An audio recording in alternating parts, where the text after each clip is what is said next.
Welcome to this episode of Who Gets the China, where we are saving our sanity while we are caregiving for our aging parents.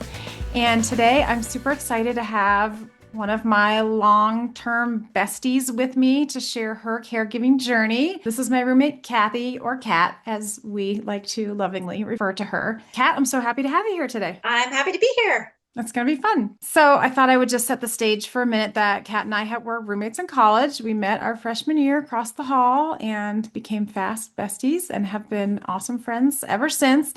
And we know each other's parents very well. True. True. We have lived through all the phases of life of having kids and getting married and having aging parents. And so it's something that we still spend a fair amount of time talking about when we get together. And I wanted to bring you on today to talk about your experiences. Sounds good. And I wanted to set the stage a little bit by talking about one of our favorite things about your mom. Aside from in college, when she used to always make sure that we were loaded with iced tea, Lipton iced tea bins, Progresso soup, I think there were stone wheat stone crackers. wheat crackers. And one of the favorite things we love about your mom was her three S's. Do you want to share what the three S's are? Well, that was when we were going on vacation together. I think my mom felt obligated to impart the wisdom that we should avoid the three S's, and we had no idea what the three S's were. And then she said, sex, suds, and sunburn. And we were all like, what are suds? Beer, don't you know? Oh, Yeah, she's a teetotaler for life. yes, Evelyn. So, Oh, Evelyn. We feel a little bit like this is a full circle moment because in college we had a radio show. yeah, that was fun. That was You so talked me fun. into that. That was your idea No, it was not. initially. Yeah, No, you were like, let's go and check out, the campus events and stuff. And we went, and you were like, we should do the college radio show, which I thought was a great idea. I I loved don't it. remember that at all. I thought it was your idea. But you dragged me Okay, there. well, we'll both take credit. Okay, And either way, fair. it was a good idea because it I was love really it. And we did get the Sunday morning, like 7 a.m. slot, I think, which also why yeah. we took that, I don't know, because I don't know either because, that was a tough slot, tough time slot. let's let's dig in a little bit to your caregiving journey with your parents because I admire you as somebody who has really jumped into this with both feet, embraced it, and risen to the challenge with tremendous amount of grace and creativity, as you always do. So I wanted you to set the stage for kind of when the caregiving journey began for you and your parents. It's probably important to frame this that growing up, my parents always we always had a house full. They took in, cousins who were going through a difficult time, needed a place to be while they were in the process of a divorce, or, my dad took in people who he was working with that were overseas guests, and he would bring them home for the weekend so that they could have like experience life in an American home and, have eat American food and just have a more comfortable experience while they were visiting the country. And so I don't know, there were just always a lot of people around. And then my aunt and uncle came to live with us when they weren't able to take care of themselves anymore. And then my grandfather came to live with us his last 2 years of his life. It was just sort of I was indoctrinated into the idea that you take care of people, you take care of family, you take care of friends. That's kind of where the journey started. My parents kind of always wanted the same thing for themselves that they had provided for others. I'm not saying that they really had a solid plan of how to pull that off, but they they wanted to be home. They wanted to be home. They didn't want to go into a facility. So when my dad started to have mobility issues, which started when he was right after he retired, and he didn't retire until he was 75. And it was at that point that Carl and I, that's my husband, Carl, we'd been dealing with his parents situation where they had both gotten sick and weren't doing well, and there wasn't a good plan in place to help them. And it all went very quickly. And we lost both of them. And we didn't want that same situation to happen again. If we could help provide help for my parents, we talked to them. And at the time, we were living on a farm, and we asked them to come and live with us on the farm. And they didn't want to do it because they didn't feel they would have enough space. And so they wanted to stay in their own home, and their own home did have enough space for my family, which was, there were four of us, my husband, my two daughters, and I, and we could be on two different levels, which was helpful. But it was a matter of like setting up, because my parents had been living in the upper level of their house, and the lower level of the house, and no one had lived there for like 15 years. They had a lot of stuff. I know. I was thinking about when you said your mom didn't want to move to your farm, which was quite spacious. Like, was it that she didn't want to leave because there wasn't going to be enough space, or because she just was more Yes. attached to her physical space and her stuff that she had in the house? It's hard. I think that probably is it. I mean, I think it was easier to say, I don't think I'm going to have enough space in your home than to say, I don't want to make a big change. I don't want to leave my house. Um, so yeah, I would say that that is probably the underlying issue for her. Yeah. Remind me now how it came to pass that you guys made the decision to sell the farm and then move back to her home, which was actually your childhood home, which we have lots of fun memories of ourselves Yeah, spending fun we do. time. Yeah. But how did you Yeah, guys no, come to make that decision? well, once, they had sort of said, well, we just don't think the farm's going to work for us. Then we just were put our thinking caps on, and we're trying to figure out, okay, well, how could we make this work? And my childhood home, did have two levels. So the bottom level hadn't been used for like 15 years, and it was going to be a major clean. It was going to be a major clean out. But if we could clean out the bottom level and renovate it, then that could become a space for my parents, and my husband and my kids and I could move into the top level. So that's where we started.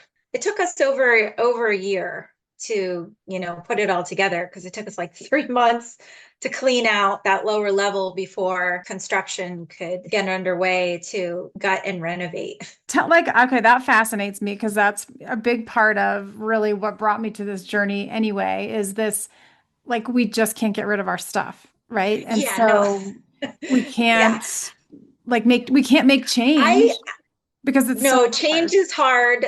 Change is hard, and getting rid of things is equally hard, I think. I don't know. I mean, my mom and dad did grow up during the Depression, and they are savers. Yeah. They save everything. And my mom, always stockpiled food to make sure that there was enough. Yeah, I think it's sort of a mentality of that, growing up in that time frame. You save everything. Right. So Yeah, because you never know when you're going to need it again. they had saved everything. I mean, when we were cleaning out, it was too difficult for my mom to really be involved. She would pick up a piece of paper, and it would be a note from, someone from her past, and she would just burst into tears and then be completely disabled at that point. So it was basically my dad and Carl and I, that had to clean things out. And we found the craziest stuff. I mean, one time I opened this box, and whatever was in there, it was furry and it was moving. Ah, what? No. Oh my God. And I like threw it across the room, and I went the other direction. And it turned out that it was this stuffed, like taxidermied koala bear that my mom's uncles had brought back for her from Australia when she was a little kid. Anyway, a family of mice had moved into it, Oh and no. Oh so that's why it was moving, but it freaked me out. I was just, no. it was so bad. So we found all kinds of interesting things in cleanup, but I mean, and can I just ask for a minute, like, how did you manage to get your mom to let you guys do it? Because my mom will not let go of her grasp, even on cardboard in the garage.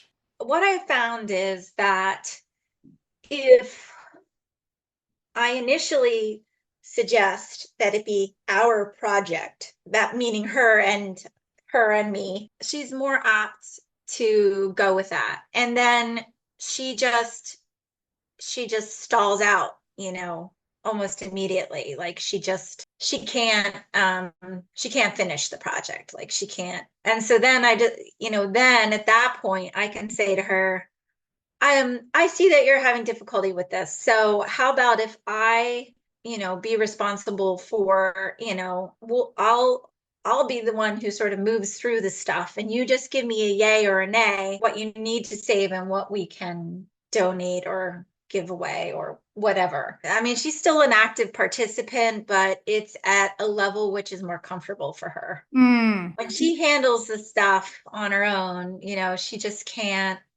she can't make decisions. She can't. But if it's being, if I'm going through it with her and I'm saying, this doesn't look like something we need to keep. Do you agree with that? Or this looks like something we could share with somebody else, or this, so it's easier for her when I'm sort of navigating for her. yeah.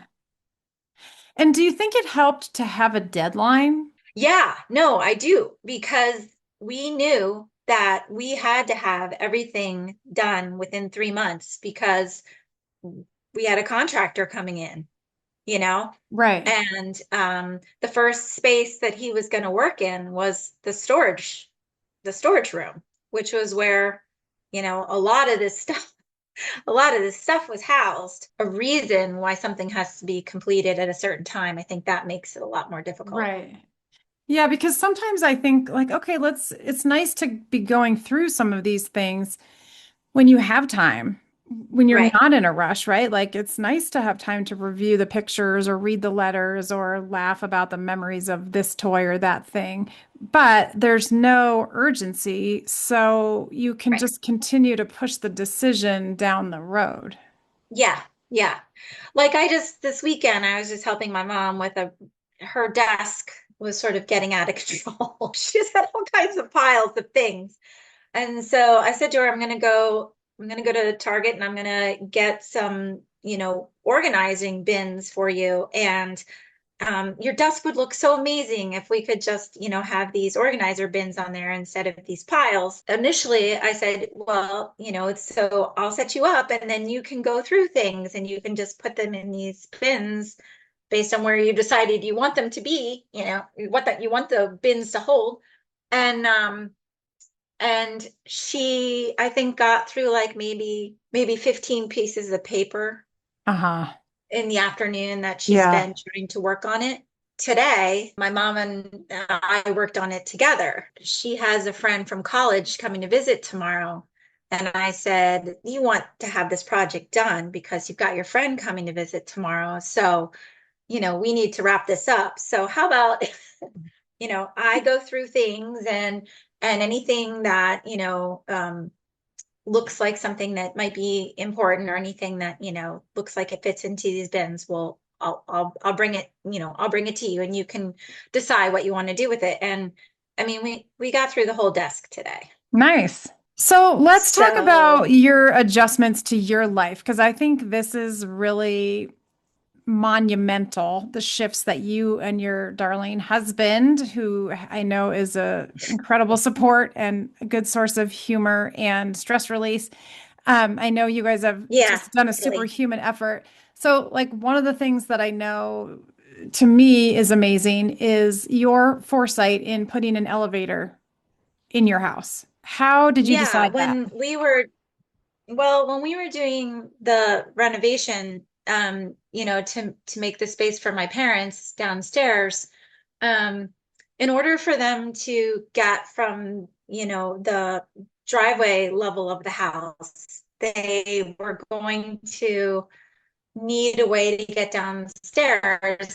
And um, it just made, at that point, my dad was already having mobility issues. So it was just seemed like we needed to not rely on a staircase um, to get them down to the lower level, that they needed, a safe way to get down there that didn't involve, walking around to a door or using a staircase, because it was already becoming clear that my dad was going to have more and more issues walking.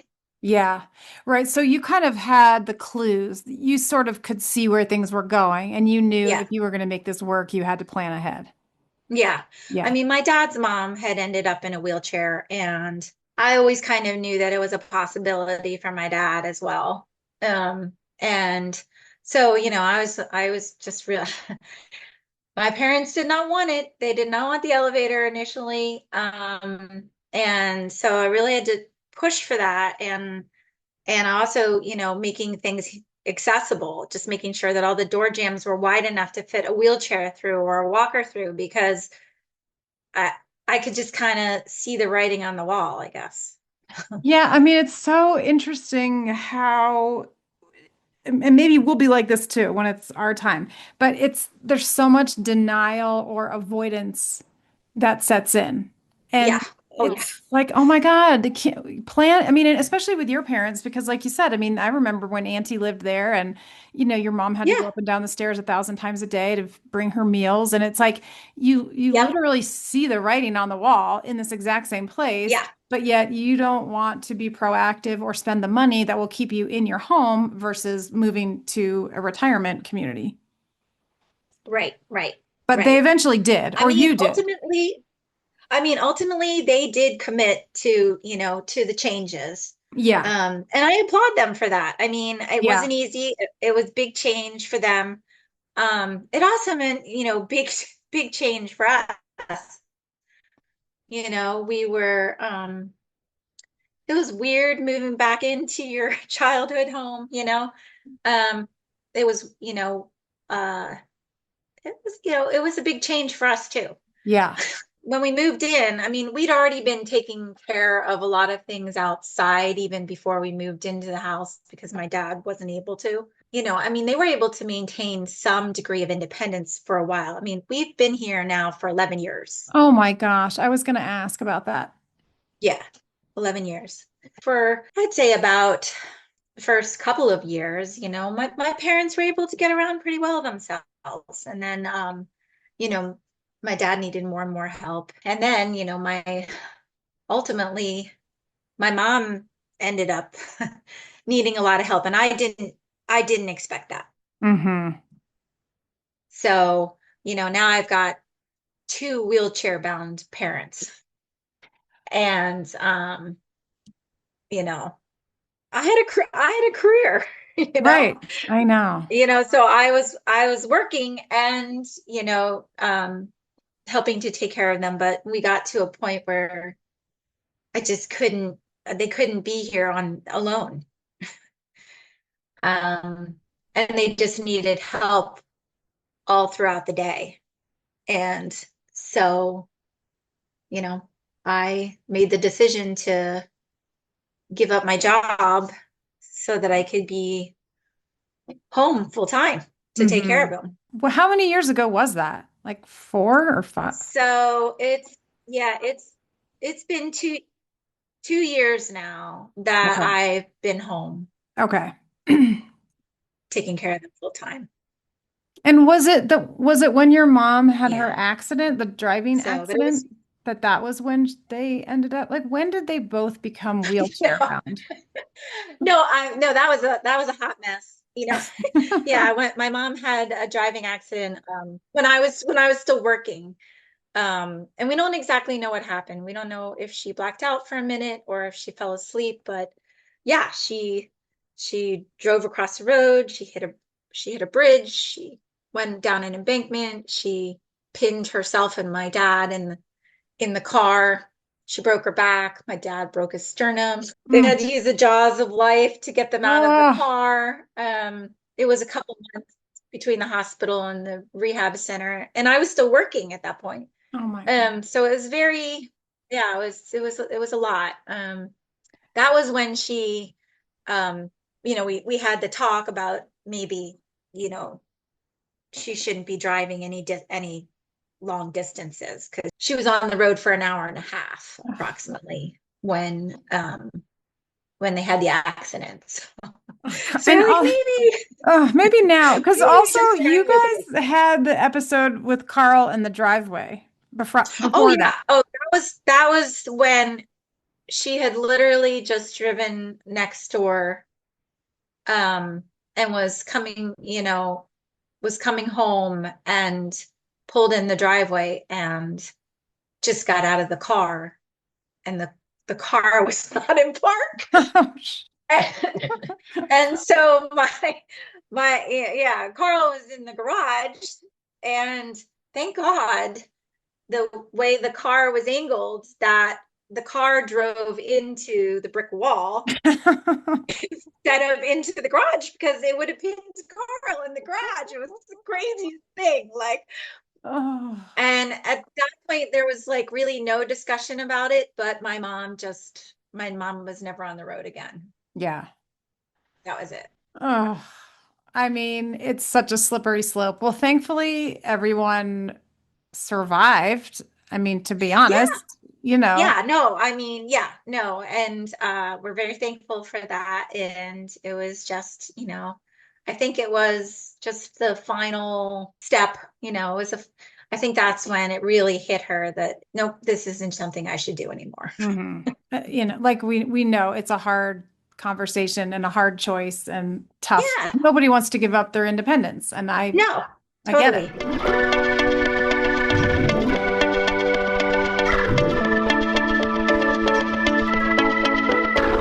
So you have both of your parents are wheelchair bound. They live Right. in your house, and 2 years ago, kind of post-pandemic, right? You gave up Yeah. your job, your Yep. full-time career, your job to take care of your parents full time. And I also just want to set the stage that this is also a time when you had kids graduating or entering college. So Yep. in theory for many of us, like we look at this time of life as this is great. I can finally spend some time with my spouse. We can take weekends away. We can, kind of enjoy being a couple again and not having the responsibilities of kids. But then for Right. you, that just didn't pan out, right? That turned into a Yeah. very different thing. Yeah, no, it definitely wasn't what I signed up for. But yeah, no, the reality is that either one of us can leave the house at a time. And so except for Saturdays. On Saturdays, we have a caregiver who comes in and takes care of them for 12 hours. And so Saturdays have become really special. Saturdays have become a time for Carl and I to get out together. And I mean, I think we put more effort into our time together than maybe we did when we didn't have the same restraints. Hmm. So maybe Um, that's a silver lining a little so bit. I think that is a silver lining. Yeah, I do. The other way that we get out together is that we take my parents out with us. Even though they're wheelchair bound, I mean, mentally they're pretty sharp still and they love to do things. They're they want to travel. They want to go places. They want to see things. So we take them to parks, we take them to museums, we take them out to dinner, we take them on vacations. Um, we figured out how to do it. Um, and it's work. Yeah, It's definitely work. We figured out how we can transport them. And I think it's good when we can all get out too, that's true you too. know? I Yeah. think it benefits everybody. So didn't you take a road trip up to Montreal? I feel Oh like, yeah, we did. Yeah. Yeah. We took them on a road trip to Montreal and Quebec. And it was a great trip. But Quebec has some really steep inclines. And we just happened to be there on a weekend when they were having a festival and they had like all the roads closed off, and so we ended up having to park in this, in East Jabip, and then like, just schlep with the wheelchairs where we were trying to go. And and so at one point we were following our GPS, and Carl's like, "Oh my God, we've got to go up this almost completely vertical incline." And so we're pushing the wheelchairs up. I really wasn't sure I was going to make it. It was taking everything I had. And all of a sudden these guys came out of this bar. They all had their beers and they're walking down the street. And this guy comes up to me and he says, "Hold my beer." And he hands me his beer. And he pushed my mom up to the top of the road. I mean, Oh my like, God, I love which it. was so awesome. Oh, And I have to say, people are generally very kind to us, like when we're out with them. Like people get it. They get that it's not easy what we're trying to do. I have a lot of people that come up to me and bless me. They're oh, like, they're like, "God bless you," and then they might share their own personal story about how, they took care of someone, or, and they get it. They appreciate that it's not easy. And so people hold doors for us, huh. and, people make way for us, and that's really good. I mean, it's hopeful to feel that support from others that have walked the path and they see what you're doing Yeah, and they appreciate what you're definitely. doing. Yeah, I love Yeah. that. Yeah, the little moments that somebody acknowledges kind of the sacrifice that you have made or are willing to make. It's nice to feel Yeah. seen. Yeah. Yes, exactly. Exactly. Because do you feel like your mom and dad fully appreciate the sacrifices that you guys have made? I I don't I don't think so. I don't think so. Um, I think they are appreciative on a certain level, but I'm not sure that they can really let themselves see everything. And I don't really know that I really don't think that they have a realistic view of who they are now. Mm. I don't, I still think, it's like the rest of us, right? Like if somebody asks you how old do you really feel, or how do you see yourself? You probably see yourself as a younger person, Right. you know. And I think they do too. And I think that they don't necessarily fully acknowledge the extent of their situation. I think that's so true. And I think part of it is self-preservation, right? Like I it's in agree. some level good to be in a little bit of denial. Yeah. Oh, no, I think it is important to help keep you going, because if you really fully under, understood, or really fully acknowledged, your situation, it could be very depressing. Yeah, you I know. mean, I've been reading a lot about this and I went to go hear a speaker talk about it, and one of the things that they really are learning and know is that a lot of aging well is internal and in your perspective about your quality of life. And the Right. better you feel about your quality of life, the better you'll do, right? If you Yeah. commit to saying, I'm just old, I can't do anything, I'm infirm, this is miserable, this sucks, like it's gonna suck. But if you can Yeah. take the opposing view and be happy for the things that you can do and be grateful, and I know it's not easy in every moment, but that's going to shift your outlook and you're going to be physically better off, mentally better off, but it's Yeah. hard. I agree. Initially, when my mom got sick and she lost her mobility, it was very hard for her because she had always been such an active physical person. It was hard for her initially, I think, to be grateful for anything. Hmm. She was very angry. She was. I Uh, remember that. yeah. I think over time, she's made peace with her situation. I mean, not completely, but to some extent. And Hmm. I think that makes it easier for her on a day-to-day basis. She and my dad really have to rely on other people to do a lot of things for them. Hmm. That's not an easy pill to swallow. No, getting dressed, all the meal prep, all the things. I mean, they Yeah. do have to have somebody support all their daily living activities, and Yeah. that's tough. No, none of us want to have to be in that position. Right. Right. Right. And then sometimes that helps me too.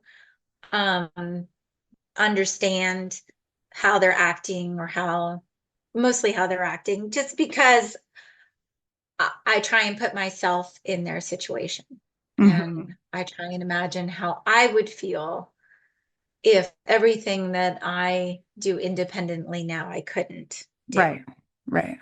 Also, something that a lot of us are going through is this acknowledgement with our parents of if you want to age in place, you want to stay at home, a requirement is going to be outside help or a third party to do some things. And I know Mhm. I've been going through this with my parents. Their needs are a little bit different, but yet, kind of to what you were just saying, they don't acknowledge yet that what they need is beyond my and my sister's capabilities, really. Yeah. Hmm. So they're Hmm. resistant to somebody besides a cleaning person coming into their house. And like we're slowly working on it and not really making any progress, but I'm trying. But what was the watershed? Because I know the same for your parents, right? They just did not want outside people coming in. And I mean, I understand that philosophically, but what changed for you that you were able to finally let them accept outside help, even just for one day a week? I just really had to make a case that my family needed a break. Hmm. um, that we were happy to help as much as we could, but that it was a big sacrifice on in terms of our own time and our own freedom to do things, and that we just needed a block of time to be able to do things Hmm. for ourselves. Yeah. They didn't get it initially. Part of what I had to explain to them was that even though they had been involved in caregiving for other people in their own home and they had not felt the same need to have support. They also were in a different category than the people that they cared for. Those people were mobile. Hmm. Those people were still able to walk and bathe themselves and, you know, help with cooking, and, they were still pretty highly functioning people who were here. That isn't our situation. Right. So I think once they finally got that, once they finally understood, okay, yeah, but we're at a different level And of how many care, what we conversations need. do you think it took? Oh gosh, I don't know. I mean, it was many. Yeah. Okay. Yeah. I had to just can't kind of keep coming at it at different angles. Hmm. I had to impress upon them the fact that, like, we wanted to be able to get out of the house together. We wanted to be able to do things with our family. Like, we just had to keep bringing home Right. the important aspects of why we needed somebody to come in. Yeah, I think a lot of people have said, kind of what you just said, which is you try to keep coming at the challenge from different angles. Yeah, And yeah. I don't give oftentimes, up. Yeah, I don't give up. right. You know, No, you don't. I mean, if they don't agree to something or they don't understand something from one angle, I'm like, okay, all right, I got to think outside the box. How can I present this in a way that's going to make sense to them? Because, and it can be hard. like emotion can really and frustration can really come into play. I Oh, feel like that absolutely. sometimes. It's like, oh my gosh, come on, you guys. Like, why can't you understand that I don't want to spend my time with you only on the phone dealing with your medical issues or your computer issues or I want to have that quality time, that Quality great time. Yeah. relationship. Yeah. And if Yeah. I'm only your caregiver, that shifts the dynamic in a way that I don't love. Yeah, no, it is hard. Um, you know, because I do think that like what I have found in, in the situation that I'm in is that sometimes I feel like they only see me as the caregiver. Like sometimes I feel like they forget that I'm their daughter. And it's not all the time, Hmm. but there are moments where I just feel like our personal relationship is compromised because of, you know, something that I have to help them with. That isn't something that they necessarily are, you know, feel comfortable with, Hmm. Because it you puts you know. into a different role that you didn't It really does. want either. I mean, No. No. It is sometimes easier to help them with things because I am their daughter. mm, They're more accepting um of help than they might be with an outside person. yeah. But yeah, sometimes I feel like my role as a daughter is sort of lost in my role as a caregiver. Yeah. I mean, you don't come to your parents with the same requests for advice or perspective, or maybe you do, but it's just the whole dynamic has shifted. So, on the But flip side from the challenges, I mean, obviously you've chosen to do this. yeah. You could pursue a different path, but this is what you've opted to accept and to do. So, what are some of the good feelings, good things that you feel like have come from this journey? Well, I feel like when I get to the end of this journey, I'm not going to have any regrets. I know and feel that I'm doing everything that I can to help them. And when, you know, they're gone, I think I will feel good about that. We play games with them, when we're helping get them up in the morning and getting them washed up and dressed and things and putting them to bed at night. And we play like games like we'll start to sing a song and then they have to fill in lyrics. So we sing mostly songs from the 50s. Love it. But they're pretty good at it, actually. We listen to a lot of music. And it's been fun being exposed. My mom, we ask every day at every meal, like, what music would you like to hear? And, my dad has his standard go-tos. It's usually Bobby Darin, or Frank Sinatra.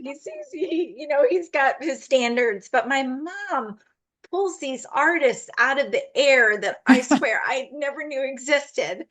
And we'll play them for them and I do feel like my music repertoire has expanded as a result. It's just kind of fun, so we kind of we'll sing parts of these songs to them and then we'll let them, they'll join in. And my dad's really good at that. My dad is really good at finishing, a line in a song, and he's usually like pitch perfect too when he Yeah. does it, which is Oh pretty my, impressive. I can So see I mean, that. there's moments like that where it feels good. Yeah, right, where you're making a connection with them. Well, we need an Evelyn playlist, I feel like, because you're great at putting playlists together. So maybe we need an Evelyn's greatest hits. Evelyn playlist. Yeah. Yeah. Yeah. What are the things that you are doing to manage your own burnout or stress or anxiety? How are you helping yourself cope? That's a good question.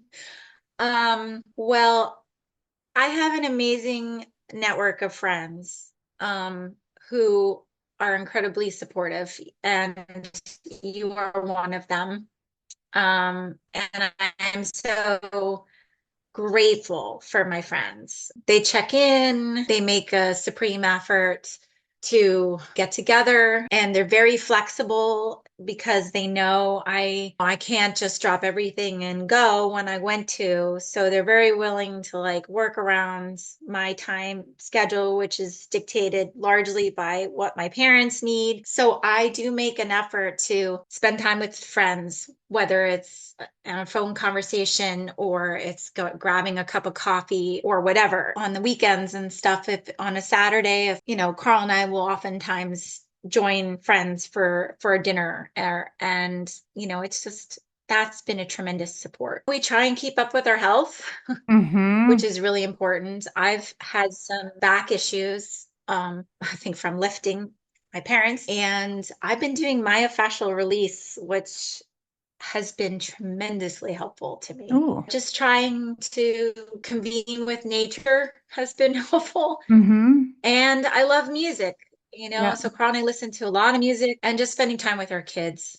I love every minute that I can spend with my kids. That's one thing I can say about this role is that I realize how important being surrounding yourself with positive energy is. So my kids are a really good resource for that. It brings me to this question that I know we've talked about a little bit, which is looking ahead and knowing what Right. you have sacrificed for your parents. And as we think about aging ourselves, and how does this impact the way you see your own aging journey, if at all? Yeah, that's a good question. I know it's funny because you would think that while I'm in the midst of this situation, I would be giving that lots of attention. Um, Well, maybe not. and but I don't have it all figured out. I do like the idea of being able to age at home. I think there's a lot of benefits to it if you can make it work. Carl and I are still trying to figure out how do we make that possible without, I do think that being part of the experience that I'm in right now, I appreciate that it is important for Carl and I to think through if we want to try and age at home, how do we do that without really putting a lot of demands on our kids. I don't have it all figured out yet, but I have learned a lot about local services and things that are available. And I do think there are a lot of resources that you can tap to try and, help you live as independently as possible as long as you can. But ultimately, you're probably going to need a lot of help. Yeah. I'm a librarian by trade, so I like researching things, but yeah, it's not easy, and the landscape is always changing too in terms of if there's funding for some of these programs that are out there right now to continue, and just finding them and making sure that there are some services which are good for seniors who are mobile that are not good for seniors who have accessibility issues. Hmm. Um, Yeah, that's true. Right. It depends on what the limitations are, which things you exactly. can really take advantage of. Yeah. Right. Yeah. Right.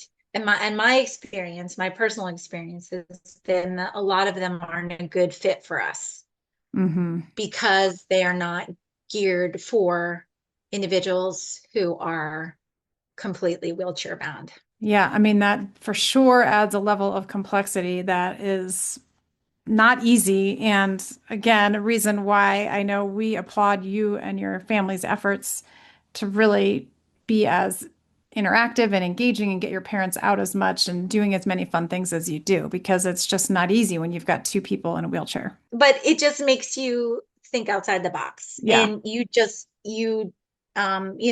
before you go someplace, you do your homework, and you look at Google map images, and you check their websites to see what their accessibility is.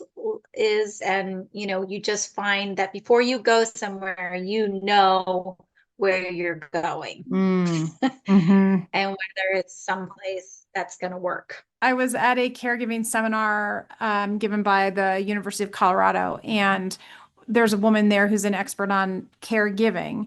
And kind of what Yeah. she was talking about was the healing power of common humanity and sharing the stories, coming together, supporting one another, just like that guy who said, "Hold my beer" on the street corner in Yeah. Quebec. And kind of the Yeah. catharsis that we have of like laughing on our group chat or talking about it Oh, by yeah. by socializing it, I think we help each other through the journey. And so I love that you were willing to share some of the experiences that you've been having over the last 11 years today. No problem. It's my pleasure. We definitely have a lot of good conversations about about our parents, and it does help. Yeah. It definitely does help to get to talk to other people and hear their experiences, and it makes you feel less alone, Hmm. you know, Yeah. makes you realize that um, it is a shared experience. Who Gets the China is written and hosted by Kirsten Mao, produced by Aaron Bryce of Blue Ogden Productions. Our theme music is composed by Greg Fellman of Wind Sand Productions. Our cover art is by Jen Beam of Gigawatt Studio. For more stories and expert advice, follow along on Substack or at www.whogetsthechina.com. If you enjoyed this episode, please share it with someone who might appreciate the conversation. And don't forget to rate, review, and subscribe wherever you get your podcasts. Until next time.